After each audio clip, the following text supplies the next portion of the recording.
భారతీయ రైల్వేల ప్రస్థానంలో వందే భారత్ విప్లవాత్మకమైన మార్పునకు ప్రతీక. 5 ఏళ్లుగా దేశంలోని వివిధ ప్రాంతాల్లోని ప్రయాణికుల్ని గమ్యస్థానాలకు చేరుస్తున్న ఈ సెమీ హైస్పీడ్ రైల్ ఇప్పుడు వందే భారత్ స్లీపర్గాను మారి దూర ప్రాంతాలకు పరుగు పెట్టేందుకు సిద్దమైంది. చెన్నైలోని ఇంటెగ్రల్ కోచ్ ఫ్యాక్టరీలో తయారైన ఈ రైలు ప్రస్తుతం వివిధ పరీక్షలు పూర్తి చేసుకుని త్వరలోనే పట్టాలు ఎక్కబోతోంది. దేశవ్యాప్తంగా వివిధ మార్గాల్లో ప్రస్తుతం 78 వందే భారత్ రైళ్లు పరుగులు పెడుతున్నాయని, త్వరలోనే 250 కిలోమీటర్ల వేగంతో నడిచే రైలు ప్రాజెక్టును చేపట్టబోతున్నామంటున్న చెన్నైలోని integral coach factory general manager U సుబ్బారావుతో ఈటీవీ ముఖాముఖి ఇప్పుడు. భారతీయ రైల్వే చరిత్రలో వందే భారత్ ఎక్స్ప్రెస్ ది ఒక ట్రాన్స్ఫర్మేషన్. ఆ ట్రాన్స్ఫర్మేషన్ కారణం చెన్నైలోని ఇంటిగ్రల్ రైల్ కోచ్ ఫ్యాక్టరీ. అసలు ఈ ఐసీఎఫ్ ప్రస్థానం ఏంటి, దానికి సంబంధించి ఎందుకు ఈ ట్రాన్స్ఫర్మేషన్ కారణమైందన్నది తెలుసుకోవడానికి ICF factory general manager you Subbarao గారు మనతో ఉన్నారు. నమస్కారం అండి. సార్, ప్రధానంగా ఈ ట్రాన్స్ఫర్మేషన్ కి బ్రాడ్ గేజ్ బోగి తయారీ నుంచి 1955లో ఇప్పటి వరకు వందే భారత్ ట్రైన్ల రేకుల తయారీ వరకు కూడా ఉన్నటువంటి ట్రాన్స్ఫర్మేషన్ కి కారణం ఏంటి, అసలు మీరు ఎట్లా దీన్ని సాధించగలిగారు? ICF integral coach factory 70 years old factory అండి. 1955లో ఫస్ట్ ప్రొడక్షన్ స్టార్ట్ అయింది. 1947-48లోనే ఐడియా వచ్చింది. ఇండిపెండెన్స్ వచ్చినప్పుడు ఇండియా సొంతంగా కోచ్లు తయారు చేయాలని. ఇప్పుడు టెక్నాలజీ స్విట్జర్లాండ్ నుంచి ఇంపోర్ట్ చేశారు. ఇప్పుడు వరకు మనకి ఇండియాలో రివిటెడ్ బోగీస్, రివిటెడ్ కోచెస్ ఉండే, అంటే వుడెన్ బాడీడ్ కోచెస్ అని, తర్వాత స్టీల్ బాడీ కోచ్ ఉండేవి. కానీ ఆ డిజైన్స్ ఏంటంటే దే నాట్ సేఫ్ డిజైన్. తర్వాత 1950లో మనం ఫస్ట్ ఐసీఎఫ్ కోచ్ స్టార్ట్ చేసాం. అప్పటి నుంచి ఇప్పటి వరకు 70 years అయింది ఆల్మోస్ట్. ప్రౌడ్ ఏం చెప్పగలంటే ఐసీఎఫ్ గురించి, ఇది largest coach manufacturing factory in the world under one management. ఇప్పుడు దాకా మనం 75,000 కోచెస్ కంటే ఎక్కువ తయారు. ఈ సంవత్సరమే జూన్ లో 75,000 కోచ్ విడుదల చేసాం ఒక వందే భారత్. అప్పటి నుంచి ఇప్పటి వరకు చాలా సేవ్ చేస్తుంది ఐసీఎఫ్ ఇండియన్ రైల్వేస్ కి. We're making so many coaches, almost 3,500 coaches per year తయారు చేస్తాం. 1950 నుంచి ఇప్పుడు చూసారంటే ఒక మేజర్ ఇంప్రూవ్మెంట్ మధ్యలో అరౌండ్ 15 years బ్యాక్ వచ్చింది. ఐసీఎఫ్ కోచెస్ అనేది ఓల్డ్ కోచెస్ డిజైన్స్ తీసేసి ఎల్హెచ్బి అనే కొత్త కోచెస్ తెచ్చాం. ఇప్పుడు ప్రస్తుతం మనకి ఇండియాలో ఈ 50-55% వరకు కోచెస్ ఎల్హెచ్బి కోచెస్. కొన్ని ఐసీఎఫ్ కోచెస్ ఉన్నాయి, బికాజ్ ఇంకా ఉన్నాయి కాబట్టి రిటైర్ అయ్యే వరకు అవి ఉంటాయి. ఎల్హెచ్బి కోచెస్ వచ్చి అదొక జంప్ అనమాట, అదొక ట్రాన్స్ఫర్మేషన్. దాని తర్వాత రెండో ట్రాన్స్ఫర్మేషన్ ఏంటంటే వందే భారత్ తయారు చేయడం. ఎందుకు వందే భారత్ కావాలి ఇండియాకి? We're growing an economy, people are becoming more affluent, purchasing power పెరుగుతోంది. పీపుల్ కావాల్సిన అంటే సంథింగ్ న్యూ కావాలని. ఆ ఓల్డ్ ట్రైన్స్ లాగా ఉన్నాయి for public which cannot afford regular అంటే హై లెవెల్ ట్రైన్. అప్పుడు ఈ ఐడియా 2016-17లో ఆ రోజుల్లో సుధాంశు మణి అని జీఎం ఉండేవారు. ఆయనకి ఐడియా వచ్చి, అప్పుడు ఈ ఐడియా వచ్చినప్పుడు రైల్వే బోర్డు దగ్గర అప్రూవల్ తీసుకున్నారు. 2 trains తయారు చేద్దాం ఫస్ట్. అప్పుడు దాకా మన ఇండియాలో అంటే జనరల్ గా ఎవరైనా కొత్త ప్రోడక్ట్ తయారు చేసినప్పుడు ట్రాన్స్ఫర్ టెక్నాలజీ అంటారు, టీఓటీ ప్రకారం మనం చేస్తాం. ట్రైన్ 18 అంటే వందే భారత్ ని డిఫరెంట్ స్ట్రాటజీ. వాస్తవానికి ట్రైన్ 18 అనే ప్రాజెక్ట్ ఎందుకు, అసలు ట్రైన్ 18 అని ఎందుకు పెట్టారు వందే భారత్? ట్రైన్ 18 ఎందుకు వచ్చిందంటే ఫస్ట్ ని ఒక ఏదైనా ప్రాజెక్ట్ ఒక పేరు పెడతారండి. ఓకే, వందే భారత్ అనే తర్వాత గవర్నమెంట్ ఆఫ్ ఇండియా డిసైడ్ చేసింది వందే భారత్ పేరు పెడదామని. అప్పుడు ట్రైన్ 18 ఎందుకు వచ్చిందంటే మనం 2018లో ఈ ట్రైన్ కంప్లీట్ గా రిలీజ్ చేద్దామని ఒక ఐడియా. 2016లో స్టార్ట్ అయింది ఐడియా. మనం ఒక ట్రైన్ ఇటువంటిది something different, much better train ఒకటి తయారు చేయాలి. 2016లో కాన్సెప్ట్ స్టార్ట్ అయింది. 2018 కనే ప్రాజెక్ట్ కంప్లీట్ చేసి, అందుకు ఈ ప్రాజెక్ట్ పేరు మనం ట్రైన్ 18 పెట్టాం ఫస్ట్. అంటే వాస్తవంగా కన్వెన్షనల్ ట్రైన్స్ కి అలాగే కోచెస్ కి వందే భారత్ లో ఉన్నటువంటి కోచెస్, కార్స్ ఏం తేడా మీరు ఇంప్రూవ్ చేయగలిగారు ప్రయాణికులకి? నార్మల్ ట్రైన్స్ లో ఏంటవుతుందంటే కోచెస్ ఇండిపెండెంట్ యూనిట్స్, ఒక 20 కోచ్ ట్రైన్ ఉండొచ్చు, 16 కోచ్ ట్రైన్ ఉండొచ్చు, 18 కోచ్. మనం నెంబర్ ఆఫ్ కోచెస్ చేంజ్ చేసుకోవచ్చు. ఎందుకంటే ఫ్రంట్ లో ఒక లోకోమోటివ్ ఉంటుంది, ఇంజిన్ ఉంటుంది, ఇంజిన్ వెనకాల కోచెస్ ఉంటుంది. So this is conventional type of coaches. So each of the coach ఏంటంటే సెల్ఫ్ జనరేటింగ్, అంటే ఎలక్ట్రిసిటీ సొంతంగా generate. ICF coach, LHB coach అంటే ఒక పవర్ కార్ ఉంటుంది, ఆ పవర్ కార్ పవర్ ఇస్తుంది కోచెస్ కి. ట్రైన్ 18 అన్న వందే భారత్ అన్న టోటలీ డిఫరెంట్ కాన్సెప్ట్. దీంట్లో ఏంటంటే ఇంజిన్ లేదు, మీకు ట్రైన్ నడుస్తుంది ఇంజిన్ లేకుండా. వరల్డ్ కాన్సెప్ట్, మేము కాదు, ఇది వరల్డ్ అంతా లేటెస్ట్ ట్రైన్. అంటే లోకోమోటివ్ ని మనం చిన్న చిన్న ముక్కలుగా విడదీసాం. We made it small components. ఈ అన్నిటి కాంపోనెంట్స్ మనం under the coach under frame లో మౌంట్ చేసాం. కమ్యూనికేషన్ కేబుల్స్, పవర్ కేబుల్స్ వేసి ఒక కంప్యూటర్ పెట్టి, ఆ కంప్యూటర్ ఏమో ట్రైన్ కంట్రోల్ చేస్తాం. అంటే ఆల్ ది కాంపోనెంట్ కంట్రోల్ చేస్తాం. ఇన్ లోకోమోటివ్, ఒక లోకోమోటివ్ లో ఓన్లీ 6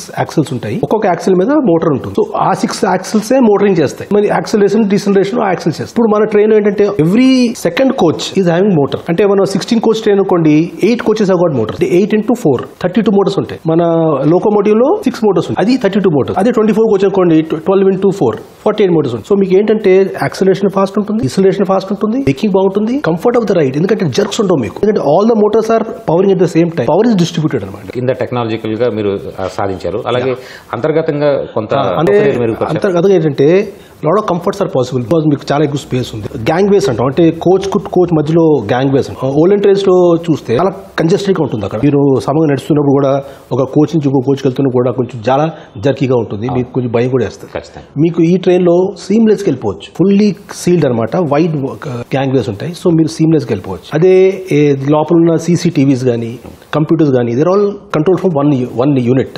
ఓల్డెన్ ట్రైన్స్ లో పాసిబుల్ కాదు, ఈచ్ కోచ్ లో మీరు కంట్రోల్ చేయాలి. ఇప్పుడు ఏంటంటే సెంట్రల్ కంట్రోల్ కాబట్టి కంట్రోల్ చాలా బాగుంది. ఈ ప్యాసింజర్స్ కన్నా ప్రాబ్లం వచ్చింది అనుకోండి, దీంట్లో టాక్ బ్యాక్ యూనిట్ అంటే ఎవ్రీ కోచ్ లో ఒక బటన్, మనం ప్రయాణికులు ఏం చేయొచ్చు అంటే డ్రైవర్ తోటి అంటే లోకో పైలట్ తోటి మాట్లాడచ్చు అని ఇష్యూ. ఇమీడియట్ గా loco pilot take a decision, ఏమైనా ఆపాలా చేయాలా, లేకపోతే ఏమన్నా సపోజ్ ఎవరికైనా హెల్త్ ప్రాబ్లం వచ్చింది ఇమీడియట్ గా ఎవరికైనా చెప్పాలా. So all these things are possible. Air conditioning quality కూడా చాలా బాగుంది, సీట్స్ కూడా ఇంప్రూవ్ చేసి it's comfort of the riding quality అండి సూపర్ రైడింగ్. మీకు ఓల్డెన్ కోచెస్ కి ఓల్డెన్ ట్రైన్స్ కి ఈ ట్రైన్స్ కి అసలు దెర్ ఇస్ నో పొంతం లేదు. కూర్చుంటే ట్రైన్ లో you not feel that your travelling అన్నమాట. అంటే వాస్తవానికి ఇక్కడ ఒక అంశం కూడా ఉంది, ప్రధానంగా వందే భారత్ ని అత్యంత కంఫర్ట్ గా రూపొందించగలిగారు. అదే సమయంలో పాత కోచెస్ రద్దీగా నడుస్తూ ఉంటాయి, అక్కడ సౌకర్యాలు లేమి ఉంటాయి. ఈ ట్రాన్స్ఫర్మేషన్ ని ఎట్లా చూడాలి? ఫర్దర్ గా ఫ్యూచర్ లో మీరు తయారు చేయబోయే బోగీలు కానీ కోచెస్ కానీ ఇంతే కంఫర్ట్ తో తయారు చేసే అవకాశం అంటే ఓల్డెన్ ట్రైన్స్ కోచెస్ లో కూడా కంటిన్యూస్ గా ఇంప్రూవ్మెంట్స్ అవుతూ ఉంటాయండి. మనం అసలు దాన్ని వదిలిపెట్టట్లేదు. అంటే దిస్ ఇస్ వన్ సెక్టర్ అండి. మన వందే భారత్ అనేది వన్ సెక్షన్ ఆఫ్ పబ్లిక్ కి helpful are they are patronising, but there is a large section of people, almost 95% of the people they want other trains.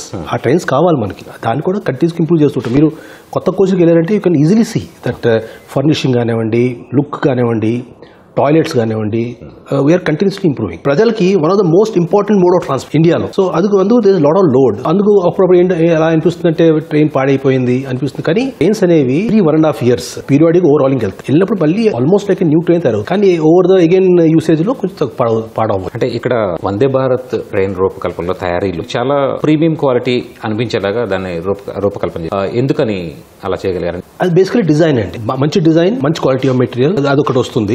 Pride and రైల్వేకి. So maintenance కూడా కొంచెం better గా ఉంటుంది and attention కూడా better గా ఉంటుంది. ఎందుకంటే once you make a good train, criticism కూడా వస్తుంది మెయింటైన్ చేయకపోతే. సో దీన్ని అవాయిడ్ చేయడానికి మెయింటెనెన్స్ కూడా అదే లెవెల్లో జరుగుతుంది. ఈ ప్రోడక్ట్ తయారు చేసినప్పుడు మనిషి కూడా పాడు చేయదు, అదొక కూడా ఉంటుంది. సో దీని మూలానే probably we are having a very good look and feel of the train. అంటే వాస్తవానికి రాజధాని, శతాబ్ది ఈ ఎక్స్ప్రెస్లతో దాదాపు గరిష్ట వేగం 120 కిలోమీటర్ల పర్ కిలోమీటర్ గంటకి, కానీ ఇది 160 కిలోమీటర్ల వేగంతో ప్రయాణిస్తుంది కదా. మరి ఎందుకంత స్పీడ్తో, లేకపోతే ఇంకా వేగాన్ని అందుకునే అవకాశం ఉంటుందా? అంటే Vande Bharat design speed is 180 kilometers అండి, కానీ అప్రూవ్డ్ స్పీడ్ ఈజ్ 160. ఎప్పుడైనా మనం ఏదైనా డిజైన్ చేసినప్పుడు కొంచెం మార్జిన్తో డిజైన్ చేస్తాం. So 160 kmph speed without any problem నడుస్తుంది ఆన్ ద ట్రాక్స్. అంటే ట్రాక్స్ ఫిట్ ఉండాలి, ట్రాక్స్ ఫిట్ ఉంటే ఆటోమేటిక్ నడుస్తుంది. So 160 kmph for example Delhi to Jhansi ఇది 160 kmph. సో అక్కడ 160 km. Chennai to Vijayawada, Chennai to Delhi, almost most of the places ఇప్పుడు 130 kmph అయిపోయింది. ఎన్ని చోట్ల 130 km వెళ్తుంది. సెమీ హై స్పీడ్ ట్రైన్ గా చెప్పుకున్నటువంటి వందే భారత్ ఎక్స్టెండ్ చేసే అవకాశం ఉందా? అంటే ప్రస్తుతం 800 kilometerల రేంజ్ వరకే నడుస్తుంది. దీని ఫ్యూచర్ ప్రాజెక్ట్స్ ఏంటి? ఇప్పుడు ఏంటంటే మనం వందే భారత్ ప్రస్తుతం చైర్ కార్ వర్షన్ తయారు చేస్తాం. We started with chair car. ఇప్పుడు దాకా 78 ట్రైన్స్ రిలీజ్ చేసి, ఇప్పుడు ఒకటి మా దగ్గర ఉంది, మిగతా అన్ని ఓపెన్ లైన్కి వెళ్ళిపోయాయి. 20 ట్రైన్స్ అంటే 100 ట్రైన్స్ వరకు తయారవుతాయి. దీని తర్వాత స్లీపర్ వర్షన్ తయారు చేస్తాం. స్లీపర్ వర్షన్ లో ఫస్ట్ ఏంటంటే మనం 16 కోచ్ ట్రైన్స్ స్లీపర్ వర్షన్స్ తయారు చేస్తాం. 10 ట్రైన్స్ అండర్ ప్రొడక్షన్ ఉన్నాయి. ప్రొడక్షన్ ఎక్కువ ఉంది, వర్క్ ఎక్కువ ఉంది. మేము ఏం చేసామంటే మా డిజైన్స్, డ్రాయింగ్స్ అన్ని BML కి ఇచ్చి BML తో చేస్తున్నాం. We're giving support. అదే మేము కాంట్రాక్ట్ ఇచ్చాం. బేసికలీ స్లీపర్ వర్షన్ ఏంటంటే జస్ట్ లైక్ రాజధాని, రాత్రి పడుకొని వెళ్ళొచ్చు. ఫస్ట్ ట్రైన్ రెడీ అయిపోయిందండి, మేము ఇన్స్పెక్షన్ కూడా చేసాం, బాగా వచ్చింది. అది బెంగళూరు నుంచి చెన్నై చేరుతుంది. చేరాక ఇక్కడ 10-15 రోజులు మేము కమిషనింగ్ చేస్తాం. కమిషనింగ్ అయిపోయాక oscillation trials, extensive oscillation trials for 2-3 months ఉంటాయి. క్లియర్ అయిపోయాక దాన్ని సర్వీస్ లో పెడతాం. ఇదేంటంటే ఓన్లీ 10 ట్రైన్స్ ఇప్పుడు దే ఆర్ 16 coach length. ఇది కాకుండా ఆల్రెడీ మాకు రైల్వే బోర్డు నుంచి ఆర్డర్ వచ్చింది for 50 trains 24 coach length AC sleeper version. దాని మీద మేము ఇప్పుడు వర్క్ చేస్తాం. Sleepers and berths, designs, interiors ఇవన్నీ కూడా fresh we are looking at it. మాకు టార్గెట్ ఏంటంటే 2 years టార్గెట్ ఇచ్చారు. 26 October, November కల్లా ICF నుంచి కూడా ట్రైన్స్ స్టార్ట్ అవుతాయి. 2 years లో అవి కూడా 50 నెంబర్ ఆఫ్ ట్రైన్స్ అవి కూడా వచ్చేస్తాయి. So by end of 2 years from now 24 coach length trains and 16 coach length trains sleeper version అందరూ ఉంటాయి. అంటే ఎవ్రీథింగ్ ఫస్ట్ ఐసీఎఫ్ ఫ్యాక్టరీ అనే కాన్సెప్ట్ మీరు లక్ష్యంగా పెట్టుకున్నారు. ఏమేమి ఇప్పటి వరకు రూపొందించగలిగారు 1955 నుంచి? అప్పుడు 1950 we're employing almost 150 to 200 designers. They're all engineers, best of the engineers. అంటే మీకు తెలుసు కదా, గవర్నమెంట్ లో రావడానికి all the best people come. So we keep all the best brains in designing. Strong point అంటే డిజైన్. సో అందుకే ఏంటంటే we can keep on improving. So first లో మేము ఐసీఎఫ్ కోచ్ ఒరిజినల్ తయారు చేసి ఈఎంయూస్ తయారు చేసాం. 1955 లో ఫస్ట్ ఐసీఎఫ్ కోచ్ వచ్చింది. బై 1962 or 63 ఈఎంయూస్ తయారయ్యాయి. 67, 68 లో మేము ఏసీ కోచెస్ తయారు చేసాం. ఇప్పుడు దాకా ICF almost 950 to 1000 coaches export చేసాం. ఈ కాకుండా స్పార్ట్ అంటే యాక్సిడెంట్స్ కి వెంటనే చేయడానికి సెల్ఫ్ ప్రొపెల్డ్ ట్రైన్స్ అన్నమాట. సో దట్ ఆఫీసర్స్ స్టాఫ్ గమనించి చేరి రెస్క్యూ స్టార్ట్ చేయడానికి అటువంటి ట్రైన్స్ స్టార్ట్ చేసి ఓవర్ హెడ్ కేబుల్స్, దానికి మెయింటెనెన్స్ గురించి సెల్ఫ్ డ్రివెన్ వెహికల్స్ కావాలి, అవి మేము చేస్తాం. సో ఈ రకరకాల డిజైన్స్ మేము చాలా చేస్తూ ఉంటామని కంటిన్యూగా అవుతూ ఉంటుంది. అమృత్ భారత్ అని ఇంకో ట్రైన్ స్టార్ట్ అవుతుంది. ఒక నాన్ ఏసీ ట్రైన్స్ తయారు చేయాలని ఒక ఐడియా వచ్చింది. దాంట్లో మేము 2 trains ఒరిజినల్ గా చేసాము. దాని మీద చాలా ఇంప్రూవ్మెంట్స్ చెప్పారు రైల్వే బోర్డు వాళ్ళు. సో ఆ ఇంప్రూవ్మెంట్స్ తోటి కప్లర్స్ గానీ, డాష్ డిజైన్ గానీ, టైప్ ఆఫ్ బర్త్ గానీ, టైప్ ఆఫ్ టాయిలెట్స్ గానీ, డ్రాక్ బ్యాక్ ఫెసిలిటీస్ ఇవన్నీ చేసి 50 trains అవి కూడా తయారు చేస్తాం. 50 trains ప్రాజెక్ట్ ఆల్రెడీ మాకు ఇచ్చేసారు. డిజైన్స్ కూడా అయిపోయి ప్రొడక్షన్ స్టార్ట్ అయింది. మాకు target by November of this year అండి ఆ ట్రైన్స్ కూడా స్టార్ట్ అవుతుంది. Make in India, Atmanirbhar Bharat అనేది భారత ప్రభుత్వ లక్ష్యం. ఆ లక్ష్యానికి అనుగుణంగా మొత్తం వందే భారత్ ని ఇక్కడ తయారు చేస్తున్నారా, ఏమన్నా విదేశాల నుంచి దిగుమతి చేస్తున్నారు? అస్సలు లేదండి, నో దిగుమతి. డిజైన్ నుంచి, ఐటమ్స్ నుంచి, స్టోర్స్ అంటే ఆల్ కాంపోనెంట్స్. నేను ప్రౌడ్ గా చెప్పగలను, ఆల్మోస్ట్ 90%, 95% మాదంటే ఇండియాది. మేక్ ఇన్ ఇండియాకి పర్ఫెక్ట్ ఎగ్జాంపుల్ వందే భారత్. ఇది కాకుండా short distance passengers which would not want really అంత కంఫర్టబుల్ చైర్స్ కాకుండా, సో మేము వందే మెట్రో ట్రైన్ చేస్తాం. వందే మెట్రో పేరు మార్చేసి నమో భారత్ అని పెట్టారు. అది ఒక రేక్ తయారైంది, అది ఒక ట్రైన్ తయారైంది. ఈ మొన్నే 10 రోజుల క్రితం ప్రధానమంత్రి గారు ఇనాగ్రేట్ చేశారు. ఫ్యూచర్ సడన్ గా ఏసీ డిమాండ్ ఎక్కువ అవుతుంది, ఇప్పుడు హిట్ అవుతుంది నా ఉద్దేశం. అవి కూడా ఆల్రెడీ 10 trains మాకు ఆర్డర్ ఇచ్చారు. ప్రోటోటైప్ రెడీ అయిపోయింది కాబట్టి, ప్రోటోటైప్ సక్సెస్ఫుల్ గా పాస్ అయిపోయింది కాబట్టి అవి కూడా మేము స్టార్ట్ చేస్తాం. నెక్స్ట్ ఇయర్ అవి కూడా ప్రొడ్యూస్ చేస్తాం. కపూర్తలోని ఆర్సీఎఫ్ కావచ్చు, లేదా మోడర్న్ వాటితో పోలిస్తే ఐసీఎఫ్ ఎక్కడ? ICF number 1. ఎందుకంటే ఇండియాలో ప్రస్తుతం సంవత్సరానికి ఆల్మోస్ట్ 7,000 కోచెస్ తయారు చేస్తాం పర్ ఇయర్. 7,000 లో 3,500 to 3,800 కోచెస్ ఐసీఎఫ్ తయారు చేస్తాం. బ్యాలెన్స్ లోడ్ కపూర్తలాకి మోడర్న్ కోచ్ ఫ్యాక్టరీ. కానీ దీంట్లో ఇంకొక డిఫరెన్స్ ఉంది. ఈ డిపిఆర్ఎస్ కైండ్ ఆఫ్ ట్రైన్స్ అంటే సెల్ఫ్ ప్రొపెల్డ్ ట్రైన్స్ మోస్ట్లీ మనమే చేస్తాం. ఒక్కొక్క డిపిఆర్ఎస్ కోచ్ తయారు చేయడానికి మీకు కావాల్సిన ఎనర్జీ కానివ్వండి, ప్లానింగ్ కానివ్వండి, at least 2 times the normal coach. So నిజంగా చెప్తే మనం ఇక్కడ ఐసీఎఫ్ లో చేస్తున్న 3,500 కోచెస్ లో 2,000 కోచెస్, 2,000 కోచ్లు డిపిఆర్ఎస్ కోచెస్, మిగతా 1,500 కోచ్లు నార్మల్ కోచ్లు, and MCF, RCF normal coaches చేస్తాం. ఇంటర్నేషనల్ స్టాండర్డ్స్ లో వందే భారత్ ఉత్పత్తి చేస్తున్నాం. సో అవేమన్నా ఎగుమతి చేసే అవకాశం ఉందా? ఎట్లా ఎగుమతి చేసే అవకాశం సర్టన్లీ ఉంది, ఫ్యూచర్ లో సర్టన్లీ వస్తుంది. కానీ ఇప్పుడు ఏంటంటే మన ఇండియాలో డిమాండ్ ఎంత ఎక్కువ ఉందంటే, మనం ఇండియా డిమాండ్ ఫస్ట్ మీట్ చేయడానికే మనకు అంత ఇది లేదు. కానీ they have been lot of enquiries. ఇప్పుడు కాదు, ఇన్ఫాక్ట్ 2-3 years బ్యాక్ కొత్తగా ట్రైన్ లాంచ్ అయినప్పుడు చాలా ఫారిన్ కంట్రీస్ ఇంట్రెస్ట్ చూపించాయి. మెయిన్లీ చిలీ ఇంట్రెస్ట్ చూపించింది, అండ్ ఆఫ్రికన్ కంట్రీస్ చూపించింది, అమెరికన్ ఆఫ్రికన్ కంట్రీస్. అంటే ఇవన్నీ పక్కన పెడితే వందే భారత్ ట్రైన్ల పైన కొన్ని అపవాదులు ఉన్నాయి. అది యాక్సిడెంట్ అయితే ముక్కలైపోతుందని. మ్యాన్ మేడ్ అండి, నిజంగా చెప్తే ఇట్స్ ఎ వండర్ఫుల్ ప్రోడక్ట్. ఇప్పుడు దాకా no accident on Vande Bharat. నోసుకొని ఎప్పుడన్నా కౌ హిట్ అని అవుతే నోసుకొని మార్చాల్సి వస్తుంది. ట్రైన్ ట్రావెల్ ఆగిపోదు ఏమీ. క్యాటిల్ రన్ అవ్వదు అంటాం, ఆవులు గేదెలు ఏమైనా గోట్స్ కానీ తగులుతాయి కదా, నార్మల్ ట్రైన్స్ కూడా తగ్గుతాయి. బట్ వందే భారత్ ఏంటంటే మేక్స్ న్యూస్, బికాజ్ ఇది ఇంపార్టెంట్ ప్రోడక్ట్ కాబట్టి. ఇంకోటి ఏంటంటే గ్లాసెస్ ఇరిగిపోయాయని, స్టోన్స్ పెల్టింగ్ అయిందని వింటూ ఉంటాం. అది కూడా ఏంటంటే because it is Vande Bharat news అవుతుంది. స్టోన్ పెల్టింగ్ అనేది మన ఇండియాలో చాలా నార్మల్ గా ప్రివలెంట్, అంటే ఇది జరుగుతూనే ఉంటుంది. ఎందుకంటే పిల్లలు కానీ వాళ్ళు కానీ ఏమైనా అప్పుడప్పుడు స్టోన్ వేయడం అని అలా ఉంటుంది. మన వందే భారత్ లో కొంచెం లాంగ్ విండోస్ కాబట్టి కొంచెం పర్సంటేజ్ ఆఫ్ స్టోన్ హిట్టింగ్ ఎక్కువ అవ్వచ్చేమో, అది నేను అనలైజ్ చేయలేదు. బట్ స్టోన్ హిట్టింగ్ కూడా not because of somebody wants to do it. ఇది వందే భారత్ కాబట్టి it's coming in to news. అంటే వాస్తవానికి భారతీయ రైల్వేలో సేఫ్టీ అనేది చాలా ఇంపార్టెంట్, ముఖ్యం.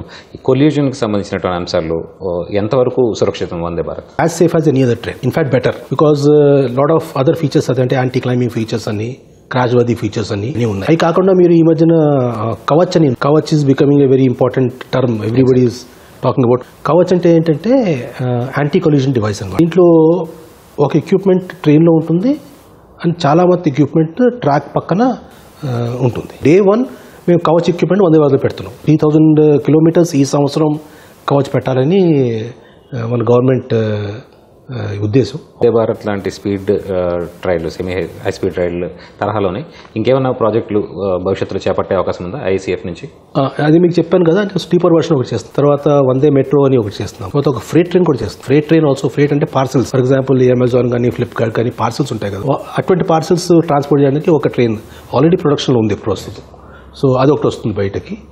ఇది వందే భారత్ ప్లాట్ఫామ్లో వచ్చే ట్రైన్స్. ఇది కాకుండా హై స్పీడ్ ట్రైన్ అంటే మనం ఇది చేస్తుంది semi high speed train 160 kmph. High speed train అంటే 250 kmph కూడా ఇప్పుడు మనం ఆలోచిస్తున్నాం ఎలా చేయాలనేది. గవర్నమెంట్ ఆఫ్ ఇండియా ఆల్రెడీ మాకు ఇచ్చింది డిజైన్స్ అయి చేయమని. ఇది కూడా మేము ఏం చేస్తున్నామంటే to speed up the process, బిఎంఎల్ను ఐసీఎఫ్ కలిసి in a collaboration designs development చేసి చేయాలని ఐడియా. థ్యాంక్ యూ సార్, ధన్యవాదాలు సార్. థ్యాంక్ యూ అండి.